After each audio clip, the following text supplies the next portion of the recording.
కేంద్ర ప్రభుత్వం ఇస్తున్నటువంటి అబ్బో ఇక్కడ కేజీ చీరలు కొంటే అర కేజీ చీరలు ఫ్రీ అంట. మంగళ్య షాపింగ్ మాల్, కేజీల్లో సేల్, టన్నుల్లో ఆనందం. తెలంగాణ మీద ఉన్నటువంటి ప్రేమతోటి బుల్లెట్ ట్రైన్ అబ్బుగా తెలంగాణను 5 లక్షల కోట్లతోటి కేంద్ర ప్రభుత్వం నరేంద్ర మోడీ గారు, అదేవిధంగా మన కేంద్ర మంత్రివర్యులైనటువంటి కిషన్ రెడ్డి గారి సహకారంతో ప్రోత్సాహంతో బుల్లెట్ రైలు తెలంగాణకు అబ్బుగా వస్తుంది.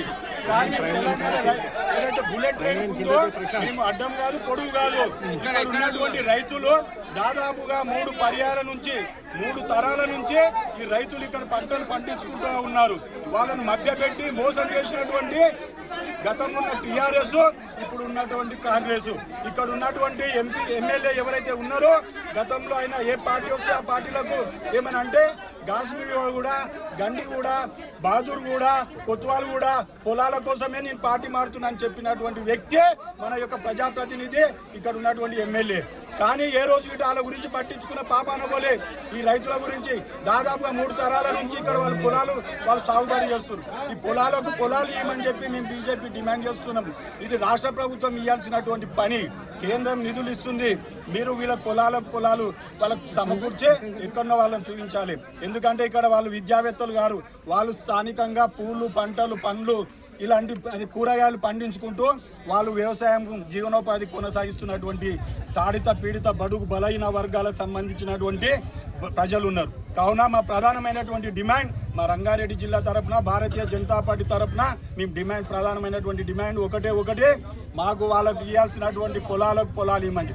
మీరు పారిశ్రామికవేత్తలకు పొలాలు ఇస్తున్నారు, అదేవిధంగా ఇక్కడ తీసుకునేటువంటి అభివృద్ధికి సహకరించండి అంటే అభివృద్ధికి సహకరించడానికి సిద్ధంగా ఉన్నారు. వాళ్ళ పొలాలు సమకూర్చాలని చెప్పి ప్రధానమైనటువంటి డిమాండ్. కావున దయచేసి మీరు గిట పత్రికా సోదరులు, మీడియా సోదరులకు చెప్తున్నా, ఈ రైతులకు అండగా మీరు గిట మాతో కలిసి నిలబడతారని చెప్పి నేను కోరుకుంటున్నాను. ఇదే మా ప్రధానమైనటువంటి డిమాండ్. తెలంగాణ రాష్ట్రంలో నాదుర్గులకు సంబంధించినటువంటి రైతులని కాంగ్రెస్ ప్రభుత్వము, రేవంత్ రెడ్డి ప్రభుత్వము మరొకసారి అన్యాయానికి గురి చేసేటువంటి ప్రయత్నము ఈ రోజు కాంగ్రెస్ ప్రభుత్వం చేస్తా ఉంది. ఈ రోజు అభివృద్ధికి ఏ రైతు కూడా అడ్డం కాదు, అదేవిధంగా భారతీయ జనతా పార్టీ కూడా అడ్డం కాదు. కానీ అగ్రగణంగా రాత్రికి రాత్రి 1000 మంది పోలీసులను మోహరించి ఈ యొక్క రైతులని భయభ్రాంతులకు గురి చేస్తూ అక్రమంగా గుంజుకోవడాన్ని భారతీయ జనతా పార్టీ వ్యతిరేకించడం జరుగుతుంది. తస్మాత్ జాగ్రత్త రేవంత్ రెడ్డి. గతంలో టీఆర్ఎస్ ప్రభుత్వం పాలించినటువంటి ఎవరైతే కేసీఆర్ ఉన్నారో, కేటీఆర్ ఉన్నారో ఇదే త్వరతో పోయి రైతులందరినీ కూడా అన్యాయం చేసినటువంటి విషయాన్ని నువ్వు గుర్తు చేసుకో. అలా అన్యాయం చేసినటువంటి కేసీఆర్ని ఇద్దరిని కూడా ఫామ్ హౌస్ లో బండబెట్టినటువంటి చరిత్ర ఈ యొక్క తెలంగాణ రైతులకు మాత్రమే సాధ్యమైంది అని చెప్పేసి గుర్తుపెట్టుకోవాలి. ఇదే విధంగా చెప్తా ఉన్నాం. నువ్వు గనక ఏదైతే నిర్ణయం తీసుకున్నావో ఈ భూములు ఇస్తే తప్ప ఇక్కడ ఉన్నటువంటి రైతులు మొత్తం కూడా శాంతించాలని చెప్పేసి భారతీయ జనతా పార్టీ ద్వారా మీకు తెలియజేయడం జరుగుతుంది. ఈ రైతుల కోసం ఎంత దూరమైన పోతాం. ఈ రైతుల మీద లాఠీ చార్జ్ చేయడానికి ప్రయత్నం చేస్తే వారికన్నా ముందు భారతీయ జనతా పార్టీ కార్యకర్తలుగా మేము దెబ్బలు తినడానికి సైతం వెనకాడమని చెప్పేసి ఒక సందర్భంగా తెలియజేస్తా ఉన్నాం. అదేవిధంగా నీ అక్రమ కేసులకు, నీ పోలీస్ బలగాలకు భయపడే వ్యక్తి ఈ యొక్క బీజేపీ కార్యకర్తలు కాదు, ఇక్కడ కూర్చున్నటువంటి రైతులు కాదని చెప్పేసి గుర్తుపెట్టుకోవాలి. ఇప్పటికైనా రేవంత్ రెడ్డి బుద్ధి తెచ్చుకొని రైతులకు అందరు కూడా న్యాయం చేయి. భూమికి ఇచ్చి రైతుల దగ్గరకు వచ్చి దేహి అని చెప్పేసి నువ్వు బతిమలాడితే తప్ప మేము వినే పరిస్థితి లేదని చెప్పేసి ఒక సందర్భంగా తెలియజేస్తూ మా యొక్క పోరాటం రాష్ట్ర స్థాయి వరకు కూడా ముగిస్తున్నాను. జై హింద్, జై భారత్. నా పేరు కావాలి వినోద్. మేము ఇక్కడ భూమిలో మా తాతల ముత్తాతల నుంచి ఇక్కడ వ్యవసాయం చేసుకొని జీవనాధారం చేస్తున్నామండి. 1 నుంచి 101 సర్వే నెంబర్ వరకు ఇక్కడ పట్ట పాస్బుక్లు అండి, ఇవి పట్ట భూములు. ఇవి నక్ష ప్రకారం, చేతువారం అన్నిటి ప్రకారం మీద పట్ట పాస్బుక్లు ఇవి. ఈ పట్ట భూమి సార్. అయితే గవర్నమెంట్ తప్పు నివేదిక తీస్తుంది సార్. 28 సర్వే నెంబర్లో 150 ఎకరాలు, 62లో 500 ఎకరాలు అంటని చెప్పి రాసుకొని తప్పు నివేదిక కలెక్టర్ గారికి రెవెన్యూ డిపార్ట్మెంట్ సృష్టించింది సార్. అది సృష్టించి మమ్మల్ని ఇప్పుడు బుల్లెట్ ట్రైన్ వేస్తాం, ఇది గవర్నమెంట్ ల్యాండ్ అంటని చెప్పి భయభ్రాంతులకు చేస్తున్నారు సార్. మాది ఇప్పుడు మేమేమంటున్నాం సార్, మీ పట్టా పాస్బుక్, మీ గవర్నమెంట్ ల్యాండ్ ఏదైతే ఉన్నదో అది తేల్చండి. ఫస్ట్ మీదైతే ఏం రికార్డు ఉందో తీసుకొని రండి. మేము సామరస్యంగా మేము అగ్రి చేస్తామంటని చెప్తున్నాం సార్. మేము మీదైతే ఏం రికార్డ్ లేకుండా వచ్చి దౌర్జన్యంగా 2000 మంది పోలీసు వాళ్ళని పెట్టి మమ్మల్ని ఎందుకు సార్ ఇట్లా భయభ్రాంతులకు చేస్తున్నారు? నైట్ నుంచి నిద్ర లేకుండా టెంట్ కిందనే ఉన్నాం సార్. వాహనాల గిటంగా వంకుకుంటే ఈడనే ఉన్నాం సార్. మా ఇంట్లో మొత్తం ముట్టడిచ్చేసి ఏ గల్లీలో ఎవరున్నా గిట మొత్తం అందరు లాక్ చేసి పెట్టినారు సార్. మేము ఇక్కడ ఉన్నాం సార్. ఇప్పుడు పొద్దుగాల నుంచి తిండి లేదు, తిప్పలేదు, ఏం లేదు సార్. పొద్దుగాల నుంచి నిద్ర ఆలోచన లేవు, ఈడనే ఉన్నాం సార్. దయచేసి మాకు న్యాయం చేయండి. మీ బుల్లెట్ ట్రైన్ అని ఉంటే డెవలప్ లేనిదే తీసుకోండి సార్. ఆల్రెడీ మా డెవలప్ అయింది సార్. పక్కనే ఎయిర్పోర్ట్ ఉంది సార్. ఇప్పుడు మేము ఎన్నిసార్లు ల్యాండ్ చేయాలి సార్? ఇంత ముందుకు మా వాళ్ళు అందరం కలిసి ఎయిర్పోర్ట్కి ల్యాండ్ ఇచ్చినాం సార్. తర్వాత ఇక్కడ రింగ్ రోడ్కి ఇచ్చినాం సార్. ఇంకా ఎన్ని ప్రాజెక్టులకన్నా ఇవ్వాలి సార్. మళ్ళీ కూడా మమ్మల్ని చంపండి సార్. చంపైనా తీసుకోండి, మొత్తం ల్యాండ్ మొత్తం మీరే తీసుకోండి. ఏ కొట్లాడు ఉండదు, పంచాది ఉండదు సార్. ఇప్పుడు సీఎం గారికి ఎన్నోసార్లు మేము రిక్వెస్ట్ పెట్టినాం సార్. ఎమ్మెల్యే గారికి పెట్టినాం, అందరికి పెట్టినాం, ఎవ్వరికి అది చేస్తలేదు సార్.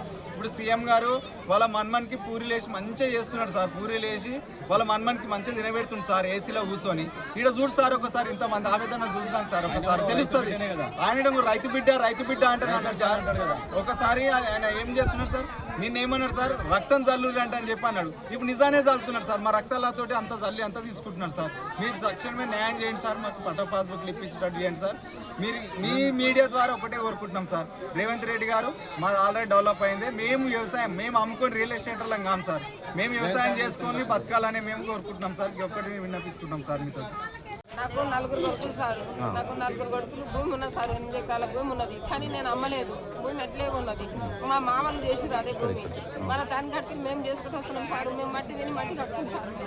ఎందుకంటే మా పిల్లలు అన్ననే బతుకుతున్నారు, మేము అన్ననే బతుకుతున్నాం సార్. ఎక్కడికి మా భూమి మాకు కావాలి సార్.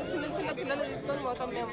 గులాబ్ పూలు తెంపుకోవడానికి చిన్న పిల్లలు తీసుకుపోయి బాయి కాడ వేసుకొని ఆ పువ్వులు తెంపి పువ్వులు అమ్ముకొచ్చి బతుకుతాం సార్. మేము మాకు ఉన్నదే ఆ భూమి. మాకు భూములు కావాలి సార్. మాకు ఎక్కడికి మాకు న్యాయం చేయాలి సార్. బొబ్బిలి శ్రీనివాసన, బాదురోడ గ్రామం మాది. బాదురోడ రైతును. మా ఊర్లో దాదాపు 9 రోజుల నుంచి మేము ఇక్కడ రైతులందరం కూడా నిరసన సమ్మె అనేది జరుపుతున్నాము. ఎందుకంటే మాకు పాస్బుక్లు లేవన్నా దాదాపు మా తాతలు 70 ఏళ్ళ నుంచి ఒక వ్యవసాయ క్షేత్రంలో పొలంలో మేము పని చేసుకుంటూ ఇక్కడే జీవనాధారం చేసుకుంటూ బతుకుతున్నాము. అయితే ఈ 70 సంవత్సరాల నుంచి కూడా మాకు పాస్బుక్లు ఇవ్వకపోగా ఈ రోజు హైడ్రాన్ని తీసుకొచ్చి మా యొక్క గ్రామంలో మొత్తం దాదాపు 2000 మంది మేము రైతులము 1000 మంది ఉంటే 2000 మందిని పోలీసులను దించి ఆ విధంగా 500-600 మంది పనులను దించి మమ్మల్ని అందరినీ అక్రమంగా దూరం జరిపి మా యొక్క ముందున్నటువంటి లీడర్లందరినీ కూడా తీసుకుపోయి అరెస్ట్ చేసి మమ్మల్ని అన్యాయం చేస్తూ మా రైతులందరినీ కూడా చాలా ఇబ్బందులు పాలు చేస్తున్నారు. రేవంత్ రెడ్డి గారు మీకు దండం పెట్టి చెప్తున్నాము, రైతుల పొట్టగొట్టకండి. మీకు భూములు కావాలంటే ఇంకేదైనా పోయి చేసుకోండి, కానీ రైతుల పొట్టగొట్టకండి దయచేసి. ఇక్కడ మేమంతా కూడా వ్యవసాయం చేస్తున్న రైతులము, పడావు పడేసిన రైతులం కాదు.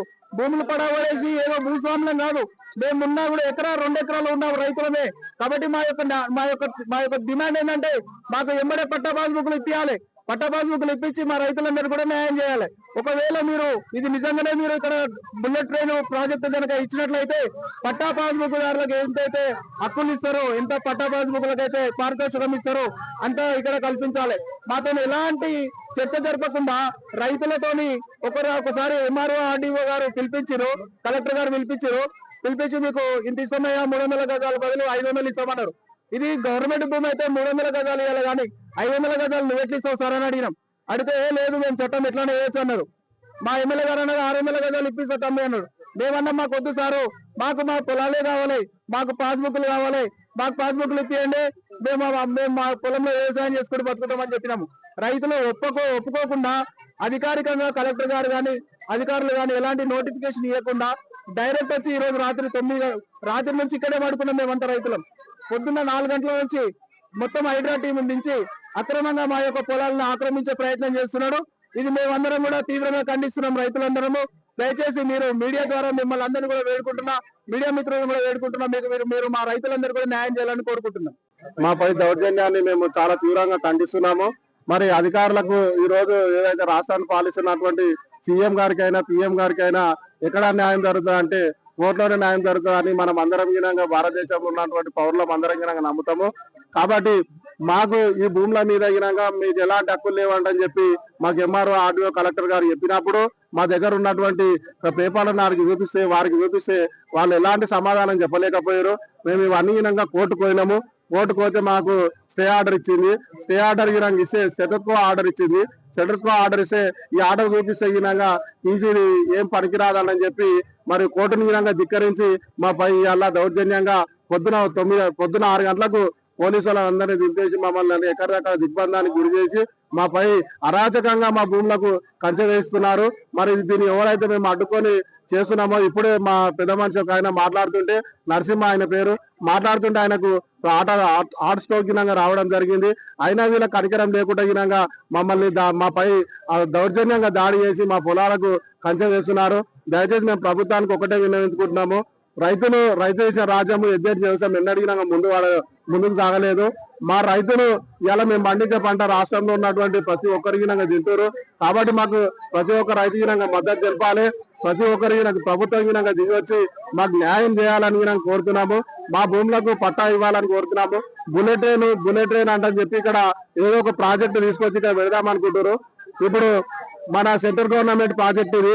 సెంట్రల్ గవర్నమెంట్ మన దగ్గర అభివృద్ధి అభివృద్ధి చేసే దగ్గరనే కాదు, ఇప్పుడు ఇక్కడ మంచంపల్లి చౌరస్తా దగ్గర మంచంపల్లి దగ్గర 5,000 ఎకరాలు మన సెంట్రల్ గవర్నమెంట్ భూమి ఉంది కదా, మీరు అందులో వేసుకోవచ్చు కదా, అది మీ భూమి కదా, మీ గవర్నమెంట్ ప్రాజెక్టు, మీరు జనాల కోసం చేసుకుంటారు కాబట్టి మీరు అందులో వేసుకోవచ్చు కదా.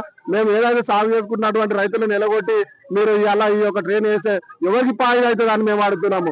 ఇలా మా రైతులు మేము ఏడుస్తుంటే మేము ఇలా కన్నీళ్ళు పెట్టుకొని మా కన్నీళ్ళల్లో మీరు స్నానం చేద్దాం అనుకుంటురా, మా సావుల మీద మీరు నడుద్దాం అనుకుంటురా. ఇది ఇంతతో అయిపోదు. మేము మా భూమిలోకి పోతే మేము సావడానికైనా సిద్ధంగా ఉన్నాము.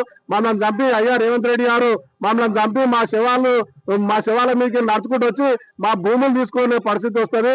రాష్ట్రంలో ఉన్నటువంటి ప్రతి రైతన్నగినంగా ఈ యొక్క మా సందేశాన్ని చూసి మాకు మద్దతు వాళ్ళకి మా ఎన్నంటుండి మా యొక్క పోరాటానికి మద్దతు తెలపాలి.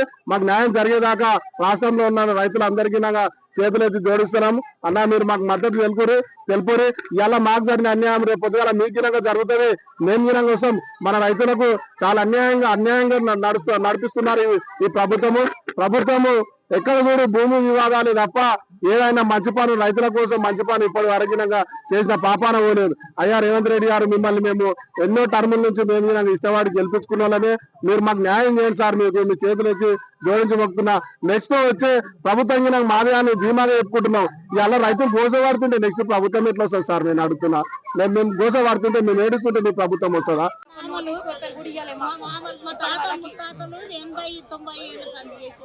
మళ్ళీ మా మామలు కూడా 70 ఏళ్ళ కానీ మేము కూడా చేసుకుంటాం.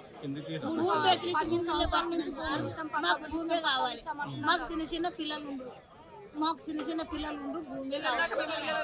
ఇగో పిల్లలను వేసుకొని పూలు తెప్పుకుంటాం సార్.